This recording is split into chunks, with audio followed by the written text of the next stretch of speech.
안녕하세요. 사랑하는 나그네교회 교회 여러분, 그리고 하나님 말씀을 같이 읽어가는 그리스도 안의 형제 자매된 교회 여러분, 오늘 우리가 살펴볼 주의 말씀은 시편 60편과 61편의 말씀입니다. 시편 60편을 먼저 살피고 이어서 61편을 살펴보도록 하겠습니다. 성도가 세상의 위협 앞에서 무너지게 될 때가 있죠. 또 영적인 시험에 그만 또 무너질 때가 있습니다. 그럴 때 성도는 낙심과 절망, 곤고함과 비탄함 또는 비참 이런 것에 휩싸이게 되어집니다. 과연 이러할 때 성도는 어떻게 기도할까요?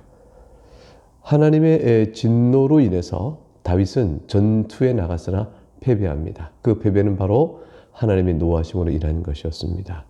다윗은 그 상황 속에서 어떻게 기도할까요? 오늘 본문에서 다윗의 기도를 봅니다. 그 내용을 살펴보도록 하겠습니다.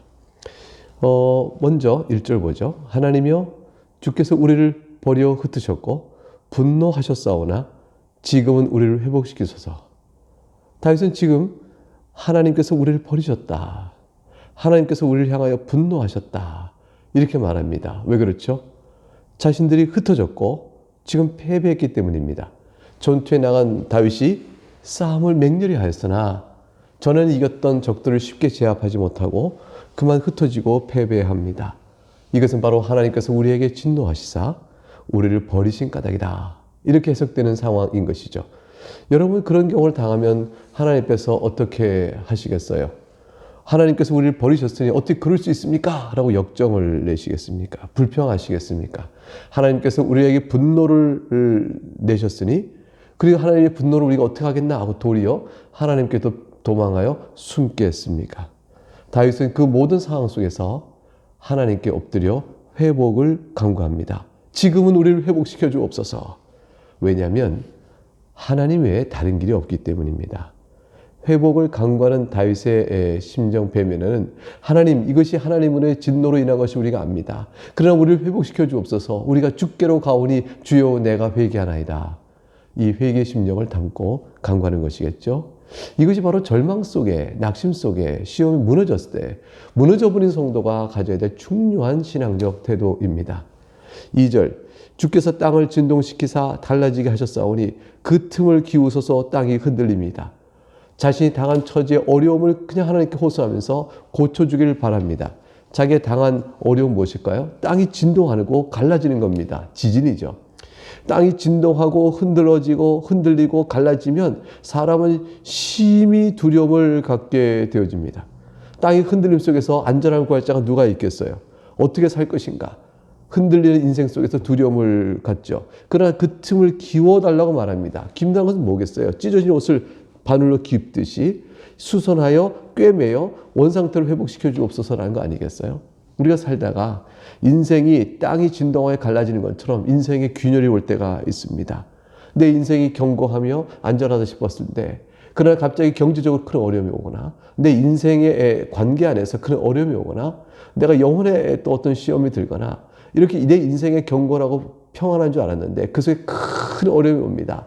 갑자기 사랑한 사람을 먼저 잃어버릴 수도 있고요. 어떤 상황이든지 내게 닥쳐오는 환난과 재난 이런 것들로 내 인생이 견고하고 평안한 인생이 균열이 생기고 흔들려집니다. 그럴 때 어떻게 하겠어요? 다윗은 이 모든 어려움의 배경 속에 하나님의 주권적 섭리가 있다는 걸 압니다. 그런 만큼 하나님을 향하여 원망이나 불평하는 것이 아니라 도리어 자신을 돌아보며 하나님께 매달립니다. 왜냐하면 그것을 하나님의 섭리 가운데 있었다면 그 어려움 또한 해결할 분도 하나님 한 분이기 때문이죠. 그래서 3절에 이렇게 얘기하죠. 주께서 주의 백성에게 어려움을 보이시고 비틀거리게 하는 포도주를 우리에게 마시게 하였나이다. 하나님께서 하신 일입니다. 라고 보는 거 아니겠어요? 이런 상황 속에서 이스라엘이 구할 것은 오직 4절 피난처를 주께로 나가는 겁니다. 모든 일을 주관하여 다스리신 하나님. 그 하나님께서 내게 환난도 주실 터인데 환난 가운데도 또 주께 나가는 것이죠. 4절에 주를 경외하는 자에게 깃발을 주시고 진리를 위하여 달게 하셨나이다. 우리가 주께 나가는 이유는 딱 한 가지예요. 주님이 우리의 피난처가 되시기 때문입니다. 아니 우리에게 환난을 주셨는데 우리에게 진노하셨는데 어떻게 주님이 피난처가 되실까? 우리에게 향한 환난과 진노는 우리를 향한 사랑의 하나님의 그 안에서 이루어지는 일들이기 때문입니다. 하나님은 우리를 잘 아세요. 우리에게 필요한 것이 무엇인지 아십니다. 때로는 환난이요, 때로는 진노요, 때로는 시험이요. 그 모든 것을 통해서 우리로 하여금 하나님의 사랑 앞에 더욱더 나오게 하시는 거죠. 하나님의 지혜를 믿어야 합니다. 내가 보이는, 내가 겪은 일에 대한 나의 지혜로 판단해 나갈 것이 아니고 하나님의 지혜를 믿고 하나님의 사랑을 믿고 그 앞에 나가는 것입니다. 그래서 주를 경외하는 자에게 이랬습니다. 여러분 주를 경외하시죠? 하나님을 경외하고 섬기지 않으세요? 그런데 그에게 깃발을 주시고, 이 깃발은 뭐냐면 피난처가 여기 있다는 걸 알려주는 깃발입니다. 그래서 하나님께서 이제 주를 경외하는 자가 환난 가운데, 절망 가운데, 낙심 가운데, 공고한 가운데 갈 곳이 어딘가를 보여주는 깃발을 탁 주시는 거죠. 그리고 진리를 위하여 달게 하셨나이다. 피난처, 여기가 피난처다 하고 주께 나와 깃발을 올리고 이곳에서 진리를 위하여 그 깃발을 올립니다. 진리란 것은 하나님 말씀하시는 내용이 확실한 것을 의미하니 곧 언약입니다. 하나님의 언약이 우리 가운데 이루어졌으니 보라, 하나님 우리를 택하여 구원하시고 우리에게 약속하신 신실한 보호와 안전을 피난처로 주신다. 성도들이여, 그들의 어떤 환난이 있다 할지라도 주께로 나오라. 주 예수 그리스도의 이름을 부른 자에게 주님께서 피난처를 내주신다. 이 깃발을 보라 라는 것입니다. 5절에 주께서 사랑하신 자를, 그래서 이렇게 이어지는 거죠. 주께서 사랑하신 자를 건지시기 위하여 주의 오른손으로 구원하시고 응답하소서.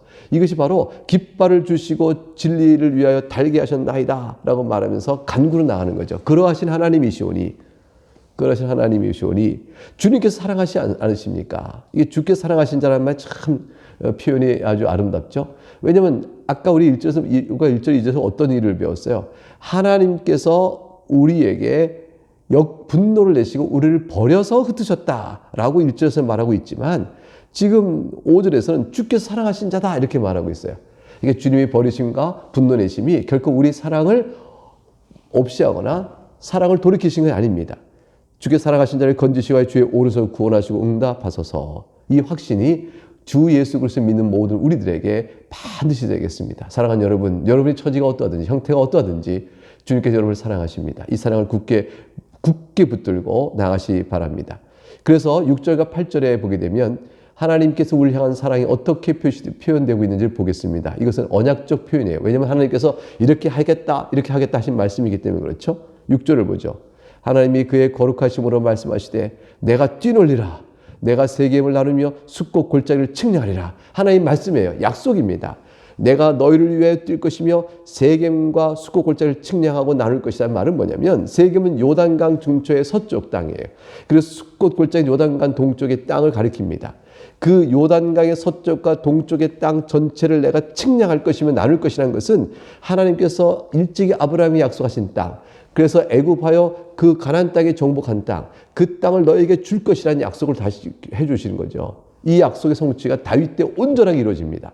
여호수아가 정복한 땅, 그러나 그 이후에 다윗 때 그 지경을 다 견고하게 차지하게 되어지죠. 7절에 길앗이 내 것이며 므낫세도 내 것이며 에브라임은 내 머리의 투구요 유다는 나의 규다. 길앗은 요단 동편에 있는 모든 땅을 가리켜요. 길앗 땅, 요단 동편에 있는 길앗 땅. 그 땅의 일부에 므낫세가 있습니다. 길앗 땅의 북부 지역이 므낫세 지파가 살던 땅이에요. 그거 다 내 것이라. 이것은 하나님의 약속이에요. 내가 너희에게 주겠다라는 것이죠. 에브라임은 이스라엘 영토의 중앙 부분에 딱 있습니다. 중앙 산지 부분에 있는데 이것은 내 머리에 투구요 그랬으니까 이스라엘 전체를 보호하는 머리와 같은 중앙 지역에 있는 땅이니까 머리에 투구다라고 표현하고요. 유다는 나의 규라 했어요. 유다 지파 안에서 왕권이 나오잖아요. 다윗 왕권이 유다 지파 통해 나옵니다. 그러니까 하나님께서 길앗 땅, 므낫세 땅, 에브라임 땅과 유다 지파의 땅, 그리고 지파별로 하나님 언약하신 바를 다 이루어 내가 너희를 지키겠다고 말씀하시는 거죠. 주변 국가는 어떻게 될까요? 8절에 보니까 모압은 나의 목욕통이라고 그랬어요. 목욕하는 것은 손과 발을 씻는 통이잖아요. 그러니까 모압은 내가 손과 발을 씻는 이를 수종드는 종로 될 자가 될 것이요. 에돔에는 나의 신발을 던지라 했으니 에돔은 비천한 자라 내가 그들을 비천한 종으로 삼겠다는 뜻이고요. 블레셋에서 나로 말미암아 외치라 하는 것은 블레셋이 하나님의 권능으로 이스라엘의 지배를 받게 되므로 통곡하며 고통 속에서 외치게 되는 것을 의미합니다. 결국 약속의 땅 전체 주변 인근 지역까지 제압하여 그들이 평화로운 이스라엘을 침범치 못하게 단단히 수비하며 또 기세를 누르며 이스라엘 약속의 땅을 다 차지하게 될 것이라는 하나님의 언약의 말씀이죠. 이런 일이 있을 것이라고 말씀한 여호와의 언약을 기초로 하여 다윗은 하나님께 간구하는 것입니다. 우리와 함께 하여 주시고 우리에게 승리를 주시옵소서. 9절과 11절이 그것이에요. 누가 나를 이끌어 경관성에 들이며 누가 나를 에돔에 인도할까? 하나님이 인도하시면 어떻게 돼요? 경관성이라도 어떻게 돼요? 무너질 것이고, 예루살렘은 하나님이 함께 계시면 그것이 경관성이니 그곳에 들어간 사람은 또 보호를 받습니다. 경관성이 적군인의 것이라면 무너질 것이요, 그러나 그것이 우리 것이라면 그 안에 있는 자는 수비가 단단할 것입니다. 누가 나를 에돔에 인도할까? 하나님께서 인도하면 반드시 이길 것이므로 하나님은 지금 승리를 거둘 것인데, 지금은 어떻죠? 이렇게 인도하시지 않고 우리를 버리셨다. 우리에게 분노내셨다. 흩어버리셨다. 이렇게 되는 상황입니다. 10절. 하나님이여 주께서 우리를 버리지 아니하셨나이까? 하나님이여 주께서 우리 군대와 함께 나아가지 아니하시나이다. 하나님께서 9절에 이끌고 인도하면 반드시 승리가 있는데, 하나님께서 우리를 버리시고 함께 나아가지 않으시면 우리가 패배가 있습니다. 그래서 10절은 역설적이죠. 반드시 함께 하시면 승리 우리 것이다. 그러므로 주여 우리를 돌아보옵소서라고 간구할 수 있는 확신인 것입니다. 이 확신이 없으면 간구도 안 하겠죠. 11절. 우리를 도와 대적을 치게 하소서. 그래서 하나님께 도움을 구원하는 겁니다. 왜 하나님께 간구할까요? 사람의 구원은 헛됨이기 때문에 그렇습니다. 사람이 힘을 도와서 이 사람 저서 연합군을 이뤄서 한번 이 상황을 극복해볼까? 우리를 불쌍히 여겨주소서. 당신들의 자비를 구합니다. 사람에게 구하여 도움을 청해봐 소용이 없습니다. 인간은 탐욕에 의하여 다른 사람을 수탈하고 자기 이익을 취하지, 진정한 우군이요 진정한 보호자가 어디 있겠어요? 인간 세계 안에서 하나님밖에 없는 거죠. 그러므로 사람의 구원은 헛됨이니 우리를 도와 대적을 치게 하소서라고 다윗은 하나님께 호소합니다. 이제 그렇게 호소한 다윗은 자신이 할 바를 이렇게 하겠다고 하나님께 결심을 내어놓고 간구합니다. 12절이죠. 우리가 하나님을 의지하고 용감하게 행하리니 그는 우리의 대적을 밟으실 이심이로다. 하나님을 의지하고 이제 용감하게 행하겠습니다. 씩씩하게 나가겠습니다. 하나님 기도하며 울부짖습니다. 하나님 도와주세요, 도와주세요라고 기도의 눈물을 탁 훔치고 무릎 꿇고 나온 뒤에 하나님 제가 할 바를 하겠습니다. 하나님 저와 함께 해주실 줄 믿습니다. 하나님은 우리의 대적을 밟으실 이심이로니 내가 주를 의지해 나갈 때 내 길을 막을 자가 없습니다. 다윗과 이스라엘은 용기를 냈죠. 지금은 버림받았고 흩어짐을 당했지만 다시 사기를 모읍니다. 하나님의 도우심을 입으면 어떤 공격에서 승리를 거둘 수 있다는 확신 때문이죠. 사랑하는 교회 여러분, 우리도 마찬가지입니다.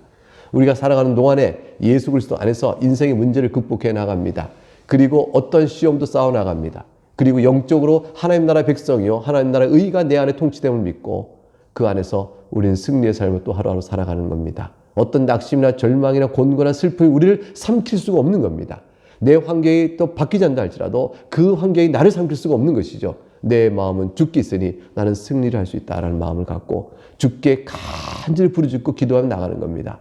하나님께 부르짖고 나가는 거죠. 하나님께서 어떻게 우리를 도우시는가를 바라보면서 말이죠. 이것이 성도가 확신 갖고 나갈 수 있는 힘이 되어진 것입니다. 기도가, 부르짖음이 여러분의 힘이 되기를 바랍니다. 예, 이제 시편 61편을 이어서 보겠습니다. 시편 61편은 62편과 연결되어 보는 것이 흥미로워요. 하나님께서 일시적으로 외면하시어 버려진 듯한 형편에서 다윗은 어떻게 했죠? 하나님께 부르짖었습니다. 바로 그것을 61편에 다시 한번 확인해 줍니다. 만일 내가 하나님 날 버리신 게 아닌가라는 형편을 당해서 마음이 약해져 가고 상황이 어려워질 때 기도를 어떻게 해야 될까요? 시편 61편에서 다윗은 자신이 반역으로 인해서 압살롬의 반역으로 내어 쫓겨가고 있습니다. 왕권을 빼앗긴 거죠. 이런 상황에서 자기가 낙심과 절망이 됩니다. 그럴 때도 다윗은 힘을 내 주 앞에 기도합니다. 모든 것을 잃어버린 것 같으나 그런 상황에도 힘을 내 기도하는 거죠. 우린 기도의 이 61편에서 연약하고 무너지고 모든 것을 빼앗긴 듯한 상황 속에 처한 성도가 어떻게 기도하면 좋을지를 다윗의 형편을 통해서 우리는 배우게 되어집니다. 자, 그 기도의 모습의 답은 61편에 주는 답은 사실 1절과 4절에 다 들어있어요. 1절을 보게 되면 하나님이여 나의 부르짖음을 들으시며 내 기도에 유의하소서. 바로 이겁니다. 부르짖고 부르짖는 겁니다. 하나님 날 도와주세요. 부르짖고 부르짖는 겁니다. 2절에 내 마음이 약해질 때에 땅끝에서부터 주께 부르짖으오리니 나보다 높은 바에 나를 인도하소서. 다윗의 절망스러운 상황을 이렇게 표현합니다. 내 마음이 약해질 때에 이것은 거의 죽은 자와 같은 처지가 됐다는 것이에요. 죽은 자와 같이 되어져서 내가 어떤 기력을 내어 힘을 낼 수 없을 만큼 낙심과 절망이 너무 크고 위협이 커서 어떻게 버틸 힘도 없는 상황이 되어졌다. 내 마음은 그렇게 약해졌다. 땅끝까지란 말은 뭐냐면 이렇게 생각해 보세요. 다윗이 예루살렘의 왕이었는데 내어 쫓깁니다. 반역에서 쫓겨나가서 저 땅끝 멀리 쫓겨난 겁니다. 다시는 왕권을 찾으러 예루살렘으로 올 수 없을 만큼 멀리 쫓겨난 그 땅끝에서 사람들이 볼 때는 이제 끝난 왕권이죠. 그 땅끝에서라도 하나님께 부르짖는 겁니다. 그리고 나보다 높은 바위에 나를 인도하소서. 나로서는 오를 수 없는 바위. 저 높은 바위 올라가면 내가 살 것 같은데, 그래서 그것은 나를 견고하게 지켜줄 것 같은데, 저 악한 세력이 나에게 손대지 못할 터인데 나로서는 올라갈 수 없는 높은 바위에 하나님의 능력으로 나를 올려놔 주옵소서. 그 어려운 상황에도 부르짖는 겁니다. 땅끝에서라도 부르짖는 겁니다. 여러분, 땅끝에 이르렀습니까? 옛날에 이제 그 탄광의 광부들은 땅끝에 이른 것이라 했어요. 막장. 더 이상 갈 곳이 없는 인생의 끝이다. 이렇게 했어요. 그곳에서도 부르짖는 겁니다. 하나님께서 도우시기를. 사랑하는 여러분, 하나님께 기도하고 부르짖으세요. 하나님이 도와주십니다. 우리 인생 속에 살아가는 동안 한평생 그 힘으로 사는 것이죠. 우리가 마지막에 숨을 거둘 때도 내가 주께 기도했는데 주께 내 인생을 붙드시고 내 영혼이 주 예수 그리스도를 믿어 의롭게 되고 하나님 나라의 백성 살아가는 거룩한 삶을 살기에 내가 턱없이 부족하였으나 그러나 주께서 나를 붙드셔 오늘에 이르기로 내 신앙을 버리지 않도록 붙들어 주셨도다. 그 승리의 기쁨을 얻는 거 아니겠어요?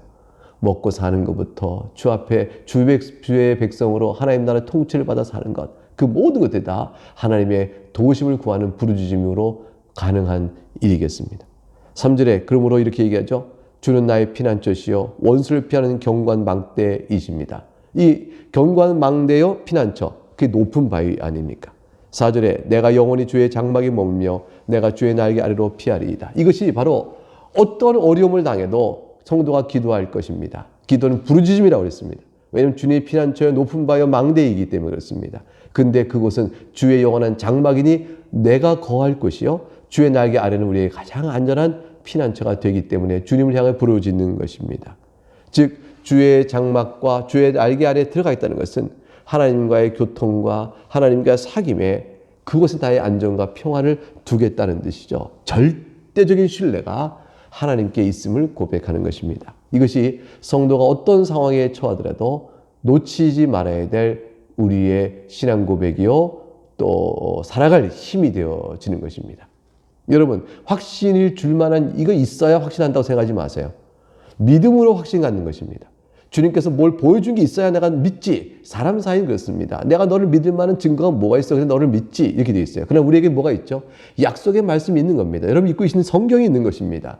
약속의 말씀을 믿고 주 앞에 나가는 겁니다. 그것을 주님 앞에 붙들고 나가는 것입니다. 이 절대 놓치지 않을 믿음에 근거한 확신, 이것을 놓치지 마시기 바랍니다.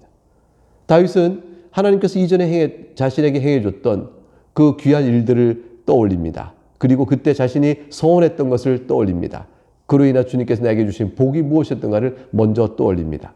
성도는 항상 어려운 일 당했을 때 이전에 하나님과 화평케 화목하게 지냈던 그 옛날에 하나님의 받았던 사랑들을 떠올리는 것이 참 중요합니다. 연약한 우리들은 또 그런 기억과 또 회고 속에서 오늘을 견뎌갈 힘도 없기 때문이죠. 5절 주 하나님이여 주께서 나의 소원을 들으시고 주의 이름을 경외하는 자가 얻을 기업을 내게 주셨나이다. 나의 소원을 들으시고 주의 이름을 경외할 자, 주께서 나를 사랑하는 자, 주께서 사랑하는 자는 인간 앞에서는 주를 경외하는 자입니다. 주님은 우리에게 사랑을 보이시고 우리는 주님을 경외하는 것이죠. 그런 자에게 소원을 들으시고 얻을 기업을 내게 주셨습니다. 그 기업은 바로 여호와의 장막 주의 날개 아래 피하며 자신의 안전을 주께 구하는 그런 자들이 주를 경외하는 자인데 그런 자에게 구원 얻을 기업을 내려주시는 것이죠. 그래서 다윗에게는 이 구원 얻을 기업이란 자신이 얻을 기업이라는 게 뭐겠어요? 이게 왕권이죠. 하나님께서 나에게 왕으로 세우셨나이다. 그러니까 이제 6절과 7절에는 왕권이 계속적으로 계승되기를 바라는 간구를 하죠. 주께서 왕에게 장수하게 하사 그의 나이가 여러 대에 미치게 하시리이다. 그가 영원히 하나님 앞에서 거주하리니 인자와 진리를 예비하사 그를 보호하소서. 다윗의 왕권의 견고한 계승은 왕에게 장수하게 하고 나이가 여러 대에 미치게 하며 영원히 하나님 앞에 저주한다는 것은 개인 하나의 긴 장수의 인생을 넘어서서 다윗의 이름으로 이어지는 다윗의 후손들의 왕권의 영원한 계승을 의미하는 거죠. 이것의 궁극적 성취는 예수 그리스도 한 분이죠. 다들 다 멸망하잖아요. 죽고 멸망하고 나중에 다윗의 왕권도 흔적 없이 사라질 텐데, 그러나 실제 그리스도 안에서 영원한 왕권이 견고하게 성취되어집니다. 인재와 진리를 예배하사 그를 보호하소서. 하나님의 인재와 진리가 다윗 왕권의 지탱을 해주는 이유가 됐습니다. 사랑하는 여러분, 여기서 우리는 하나님의 인재와 진리로 말미암아 그리스도 안에서 왕권에 참여하는 자가 된다는 사실을 기억하세요. 우리에게 주신 하나님 주신 받은 기업이 무엇입니까? 주님이 우리를 사랑하셔서 우리를 죄악과 가운데서 건져 주셨습니다. 그리고 우리의 살아가는 생활에 하나님 보호하시며 섭리를 베풀어 주십니다. 몸과 영혼은 주께 속해 있습니다. 그런 가운데 우리가 얻을 기업은 예수 그리스도 안에서 누려지는 영원한 생명입니다. 영원한 의의 나라입니다. 그 의의 나라의 영원한 왕권을 지신 예수 그리스도가 영원하시니 그 예수 그리스도에 연합하여 그리스도와 함께 왕권을 누리며 살아가는 것, 그것이 우리에게 주시는 영원한 기업입니다. 이 땅에서 누리는 그 어떤 영광과 어떤 명예와 어떤 권력도 비교할 수 없는 것이죠. 그래서 이제 8절에 가서 왕권이 회복될 즈음에, 이제 다윗은 쫓겨났다가 다시 왕권이 회복될 즈음에 내게 주어진 은혜로 인해서 내가 하나님께 서원할 바가 있으며 이 서원을 내가 지켜가겠습니다 라고 이제 결단하며 찬양을 올립니다. 그리하시면 내가 주의 이름을 영원히 찬양하며 매일 나의 소원을 이행하리이다. 사랑하는 여러분, 우리는 조건 없이 하나님께서 베푸신 은혜 가운데 살아갑니다. 우리가 연약하지만 하나님 우리를 사랑하여 사랑을 베풀어 주셨습니다. 그 사랑을 받은 우리는 하나님 앞에서 하나님의 사랑에 따라 주를 경외하며 주 앞에 선히 살고 주를 찬송할 것을 우리 마음에 소원하게 되어집니다. 그 마음의 소원은 성령께 주시는 것이죠. 그 소원에 따라 우리가 마음에 그 소원을 이루고자 하는 결단하죠. 그 결단이 여러분 예배 때마다 우리가 십계명을 읽고 참회하고 새로운 심령으로 살 것을 결단하며 주의 소원을, 우리 그 소원을 내어놓고 기도하지 않습니까? 우리가 하나님 앞에 새로운 자가 되길 원합니다. 하나님 주께서 우리의 모든 죄를 용서하시고 조건 없이 우리를 믿음 가운데 구원하신 그리스도의 공로로 주의 자녀 삼으셨으니 하나님 아버지, 내 안에 주를 향한 소원이 있습니다. 성령의 소욕에 따라 살아가길 원합니다. 주의 뜻과 살기를 원합니다. 주님, 내가 이것을 하고자 원하오니 주여 나를 도우소서. 우리가 결심을 하지 않습니까? 바로 그런 내용이 8절인 것입니다. 그러므로 오늘 전체적인 내용을 정리하면 성도가 하나님께 버림받은 상황이 아닐까 싶을 때 마음은 약해지고 상황은 더욱더 어려지고 공고하고 비탄에 빠질 때 기도는 어떻게 할까요? 그것의 답은 하나죠. 하나님과 이전에 함께 했던 때를 회고하는 것이요. 그리고 그 축복이 지금도 이어지기를 간구하는 것이니 하나님께서 나에게 복을 주셨을 때 하나님을 사랑하며 나갑니다 했던 그 과거의 마음을 다시 한번 회복하면서 주 앞에서 새로운 결단을 약속하고 나가는 겁니다. 주여 나를 도와주옵소서. 부르짖는 겁니다. 부르짖는 겁니다. 그러면서 그 부르짖음의 내면 속에 뭐죠? 주여 내가 돌이킵니다. 하나님이 저를 사랑하시는 제가 믿고 나아갑니다. 라는 그러한 고백이 마음에 있는 것이죠. 매일 날마다 이 부르짖음과 또 하나님을 찬송하는 결단의 태도로 하나님께 영광을 돌리며 살아가면서 우리 인생 걸음을 가는 거 아니겠습니까? 네, 오늘 시편 60편과 61편이 여러분의 상황 속에서 주시는 교훈과 큰 힘이 되는 기쁨이 또 깨달음이 있기를 주의로 축복합니다. 여기서 마치고 내일 다시 뵙겠습니다. 감사합니다.